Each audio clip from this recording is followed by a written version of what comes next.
라반이 야곱에게 대답하여 이르되 딸들은 내 딸이요 자식들은 내 자식이요 양떼는 내 양떼요 네가 보는 것은 다 내 것이라. 내가 오늘 내 딸들과 그들이 낳은 자식들에게 무엇을 하겠느냐. 이제 오라.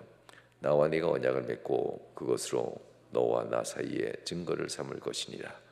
이에 야곱이 돌을 가져다가 기둥으로 세우고 또 그 형제들에게 돌을 모으라 하니 그들이 돌을 가져다가 무더기를 이루매 무리가 거기 무더기 곁에 먹고 라반은 그것을 여갈사두다라 불렀고 야곱은 그것을 갈로에시라 불렀으니 라반의 말에 오늘 이 무더기가 너와 나 사이에 증거가 된다 하였으므로 그 이름을 갈로에시라 불렀으며 또 미스바라 하였으니 이는 그의 말에 우리가 서로 떠나 있을 때에 여호와께서 나와 너 사이를 살피시옵소서 함이라. 만일 네가 내 딸을 박대하거나 내 딸들을 의해 다른 아내들을 맞이하면 우리와 함께할 사람은 없어도 보라 하나님이 나와 너 사이에 증인이 되시느니라 하였더라. 라반이 또 야곱에게 이르되 내가 나와 너 사이에 둔 이 무더기를 보라. 또 이 기둥을 보라. 이 무더기가 증거가 되고 이 기둥이 증거가 되나니 내가 이 무더기를 넘어 네게로 가서 해하지 않을 것이요 네가 이 무더기 이 기둥을 넘어 내게로 와서 해하지 아니할 것이라.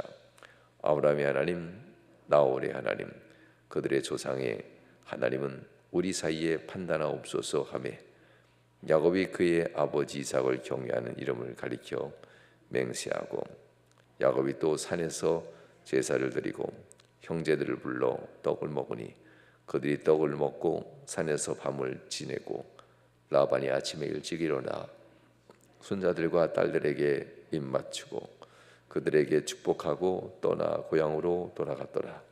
아멘.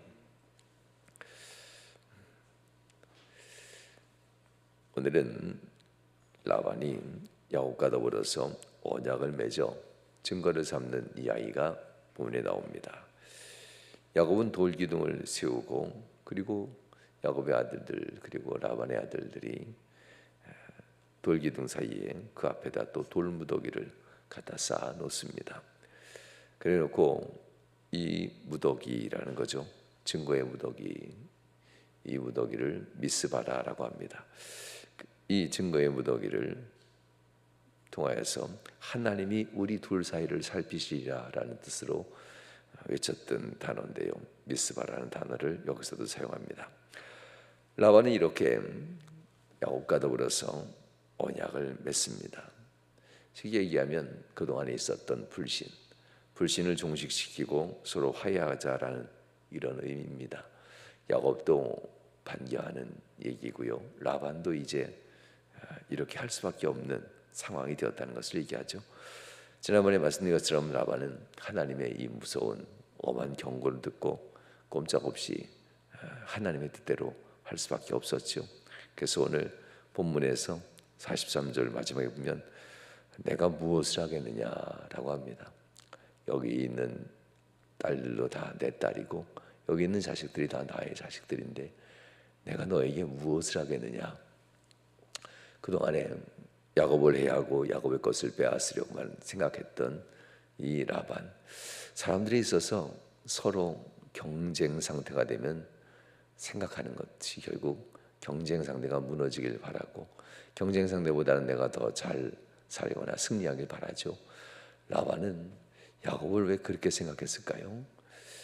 야곱을 무시하기도 했지만 야곱이 하는 일마다 잘 되는 것을 보고 많은 경쟁 상대가 경쟁을 생각했을 것이 분명합니다. 특별히 자신들의 아들들에 비하면 야곱의 이 능력이 출중하다는 것을 라반은 금방 알았을 테니까요. 그래서 더 야곱에겐 박대했는 것 같습니다. 아들들을 보호하고자 하는 아버지의 마음은 다 똑같은 것 같습니다. 라반도 자신의 아들들을 보호하고 싶었고 야곱도 자신의 자녀들을 보호하고 싶은 이 마음들 똑같은데 서로 추구하고자 하는 목적이 달랐죠. 그들이 만약 둘도 없는 혈연, 곧 어머니 야곱의 어머니가 라반의 누이 동생, 친누이 동생이고 아들과 같은 존재라는 것을 서로 인식만 했더라면, 그랬더라면 이런 불신은 사라졌을 텐데, 오늘 본문에 보면 그동안에 20년 동안에 있었던 이 불신, 서로를 향해서 경제적 이익을 추구하고자 했던 이 마음이 불신을 조장하게 되었고, 거기서 벗어나지 못했던 이런 삶을 보게 됩니다. 세상에 척박해졌다라고 하지요. 과거에 우리들이 썼던 속담 중에 이런 속담이 있죠. 콩한쪽, 콩한쪽 껍데기를 까고 나면 두 쪽인 건 맞는데요, 나눠 먹는다는 표현을 쓰잖아요. 이게 정의라고 했습니다. 네, 요즘에는 그런 걸 그렇게 정을 얘기하지는 않죠. 그걸 보면 경제의 문제, 경제에 있어서 나눠 먹는 것이 아니라 될 수 있으면 내가 더 벌면 좋다라는, 남들의 벌이에 대해서 별로 관심 없는 시대가 요즘 시대인 것 같습니다. 이렇게 들어가는 순간 경쟁 상대가 됩니다. 내가 더 벌어야 된다고 하는 것, 남들에 대한 관심을 없고 경제적인 넉넉함과 여유에 대한 관심이 오직 나에게만 쏠리는 요즘 시대가 바로 라반과 야곱과 같은 관계가 만들어지는 시대가 아닌가 묵상해보는 말씀이기도 합니다. 그렇지만 하나님께서 이 사이에 직접 개입하시니 끌어안고 도망가던 야곱도 놀래서 멈추고, 죽이려고 달려오던 라반도 더 이상 죽이려고 했던 것을 멈추고, 그들이 잠시 멈추고 서로 바라보니 라반은 나를 죽이려는 사람이기 전에 나의 장인, 내 딸, 내 아내들의 아버지, 내 손주, 내 아들, 딸들의 할아버지, 다 한 혈연이라는 것을 이제 느끼고 깨닫는다는 이야기가 본문 43절 말씀이기도 합니다. 너의 형제요 자매요 너의 부모니라, 이런 얘기를 하나님이 일깨워주는 이야기죠. 그러면서 그들 사이에 이제 증거를 삼고 돌비를 세우고 돌무더기를 놓고 이게 우리들이다라고 합니다. 그리고 우리들을 바라보는 하나님이 바로 우리들의 증인이다라고 얘기하죠.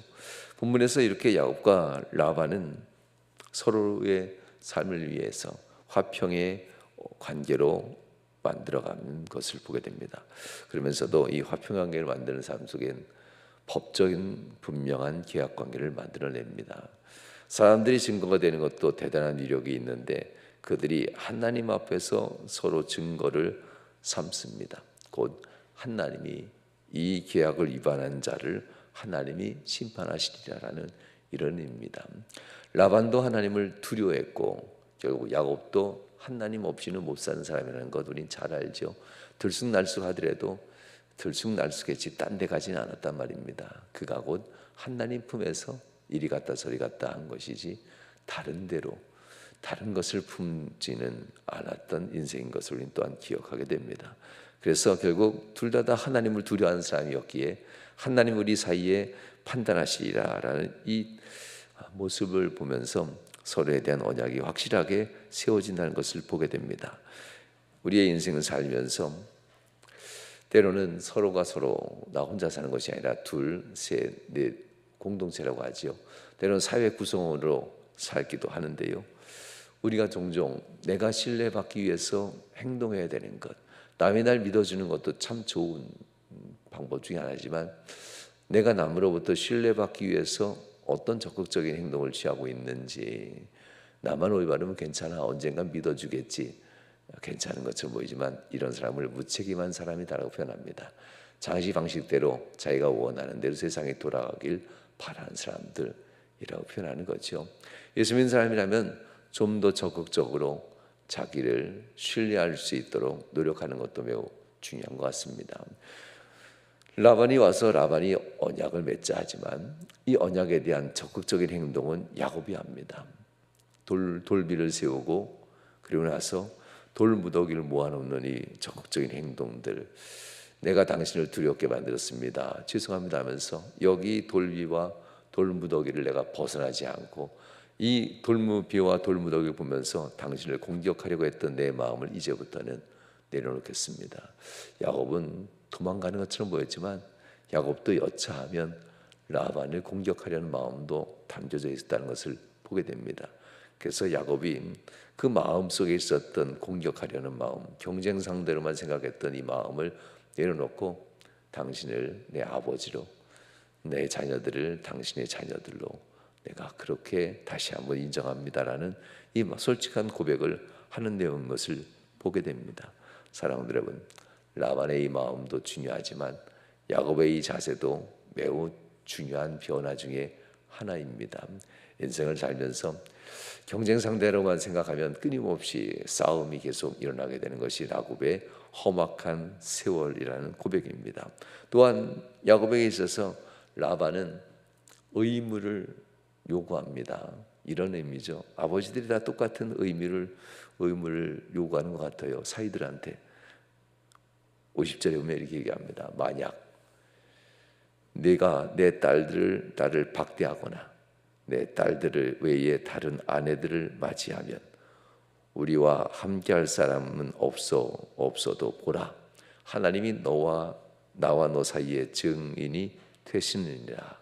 이 언약 위에 이것도 하나 더 넣습니다.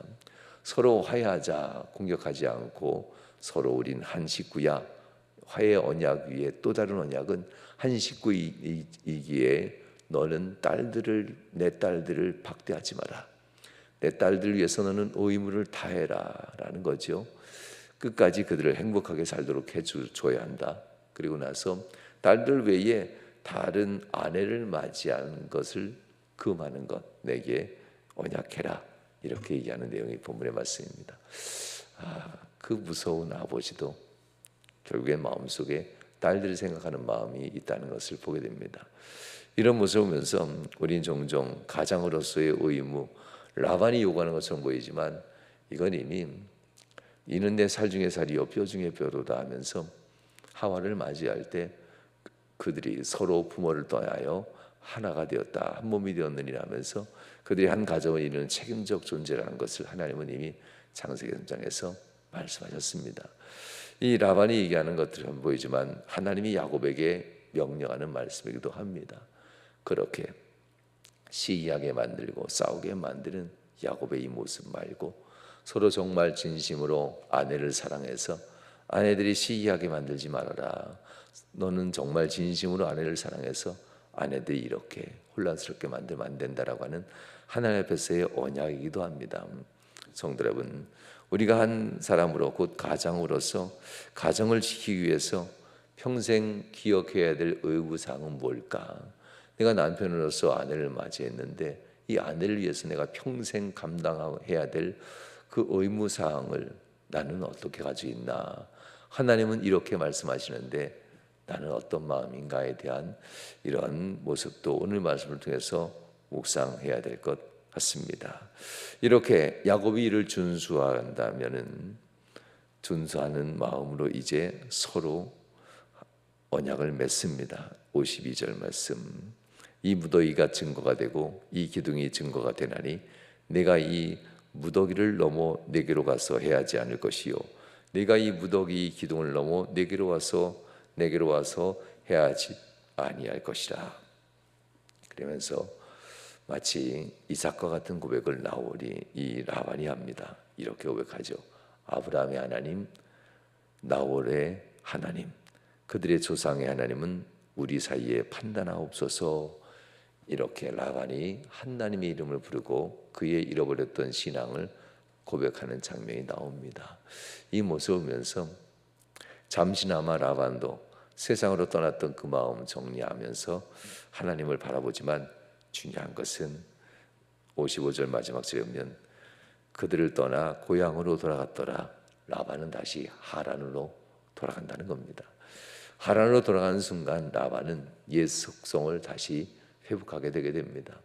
라반이 하나님을 두려워한다면 그의 할아버지와 함께 그의 아버지 그리고 그의 할아버지 데려와 함께 길을 나섰을 때 가나안 땅으로 가고자 했던 그 뜻을 끝까지 이루었어야 합니다. 그런데 라반은 그 많은 복을 받고 그 많은 깨달음과 하나님의 은혜를 입었음에도 불구하고 그는 다시 하란으로 돌아간다라는 이야기고 이후에 야곱은 가나안을 향해 떠난다라는 이런 이야기로 오늘 이 말씀이 맞춰지게 되죠.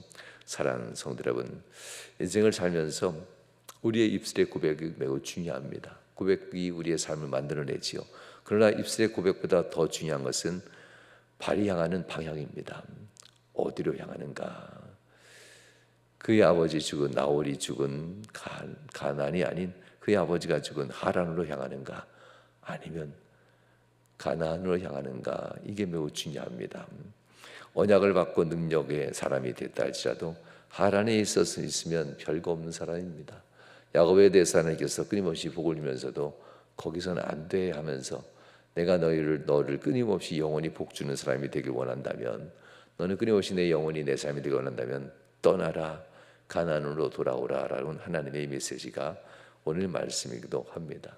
세상과 친하고 세상과 화평하는 것, 이거 다 좋습니다. 아내를 위해서 아내에 대한 맹세 언약 당연히 해야 되고 지켜야 될 의무입니다. 그러나 더 중요한 것은 그 아내와 자녀를 위해서, 그리고 그의 일가의 기업을 위해서 그는 가야 될 길이 하란이 아니라 가나안이라는 사실을 잊지 말아라라는 이런 내용이 본문 말씀이기도 합니다.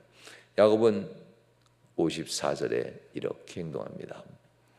야곱이 또 산에서 제사를 드리고 형제들을 불러 떡을 먹이니 그들이 떡을 먹고 산에서 밤을 지샌다 라고 합니다. 그 떡 곧 제사하고 난 후에 서로 함께 나누며 서로 맹세의 떡을 먹는 겁니다. 그러면서 이것을 행하지 않겠노라라고 하는 건데요, 중요한 것은 야곱이 제사를 하나님께 드렸다는 이 부분이 매우 중요합니다. 라반의 집에서는 하나님 앞에 제사한 적이 없었습니다. 그런데 오늘 맹세 언약을 하면서 드디어 야곱이 한 단계 더 성장하는 장면이 나오죠. 제사했더라. 아직 가나안 땅에 도착하지 않았지만 그가 있는 어디든 하나님이 나의 예배, 나의 제물을 받으시는 분이라는 생각이 이제 들었다는 겁니다. 하나님 앞에 그가 제사를 드리고, 그리고 하나님 앞에서 제사의 음식을 먹으며 우리는 하나님의 언약 안에 있는 자들입니다. 이 맹세를 깨트리지 않고 지키겠습니다라고 합니다. 라반과 맺은 언약이기 때문이 아니라 하나님 앞에서 맺은 맹세이기에 지킨다라는 이러한 고백이 본문의 말씀이기도 합니다. 사랑하는 여러분, 우리가 세상을 살아가면서 해야 될 일이 참 많죠. 그렇지만 제일 중요한 것은 하나님과의 맹세가 얼마나 중요한가를 우리는 항상 더 깊이 있게 생각하셔야만 합니다. 세상 사람들에게 약속은 꼭 지키죠. 그러나 더 중요한 것은 하나님과의 약속은 세상 사람들의 어떤 것보다도 더 중요하고 목숨처럼 여기면서 그 약속은 지키고 실행해야 된다는 이 태도들입니다. 야곱이 이제 한 발자국 더 믿음이 좋아진 것뿐, 야곱은 앞으로 더 많이 좋아져야만 합니다. 우리 인생 살아가면서 오늘 본문을 다시 한번 묵상하면서 내가 과연 다른 이들에게 신뢰받기 위해서 나는 어떤 것이 필요한 자인가, 이것을 한번 생각해 보시는 곳이고, 또한 라반이 요구하는 가장으로서의 의무사항들, 내가 내 가정을 평생 어떻게 돌봐야 되는지, 그 의무에 대해서 내가 기억해야 될, 꼭 명심해야 될 의무는 뭔지 가슴에 되새기시고, 그리고 더 나아가 하나님 앞에서 예배하는 삶, 곧 맹세 언약 앞에서 하나님 앞에 예배하고 경배하는 신앙을 잊지 않는 삶으로 서는 여러분 되시길 주님으로 축원합니다. 기도하시겠습니다. 좋으신 하나님 감사합니다. 사람의 탐욕이 장인도 그리고 사위도 아버지도 딸도 못 알아보고 서로가 서로를 미워하고 원망하고 더 나아가 공격까지 하려 했습니다. 하나님, 탐욕을 내려놓고 사람을 보면 모두가 다 정의 있는 자들인데 우린 서로 내 것을 채우려고 나의 유익만을 위해서 살아다 보니 정이 사라지고 서로에 대한 무관심으로 우린 살아가고 있습니다. 하나님, 사랑하는 명암교회 안에서만큼은, 모든 교회들 안에서만큼은 적어도 형제요 자매요 서로 이득관계가 아니라 서로 사랑으로 하나가 된 관계인 것을 더욱더 깊이 깨달아 우리가 혹시라도 잃어버릴 수 있는 인간성을 꼭 붙잡고 되찾을 수 있도록 또한 인도하여 주옵소서. 하나님, 가족을 지키는 가장으로서 야곱이 맹세하는 이 과정에서 혹시라도 우리도 혹시 기억해야 될 의무사항을 잊는 것은 없는지, 내가 놓치고 있는 것은 없는지 가장으로서 아내를 바라보고 자녀를 바라보고 가족을 바라보는 의무의 이 모든 맹세를 지키는 우리 모두가 되도록 인도하여 주옵소서. 하나님께서 오늘도 우리에게 복 주시고 역사하신 바랍니다. 그리고 이후에 또 하나님 앞에 기도하고 간구하는 우리의 기도의 소원들이 응답되어지는 시간으로 인도하여 주옵소서. 주께서 복 주심 간절히 바라며 예수님 거룩한 이름으로 축복하며 기도하옵나이다. 아멘. 아멘. 이제는 아버지 하나님의 극진하신 사랑하심과 성자 예수 그리스도의 그 크신 은혜와 성령 하나님께서 내주교통 충만 역사하시는 은총이 살아난 모든 성도들 삶 속에 이후로부터 영원히 함께 하시길 축원하옵나이다.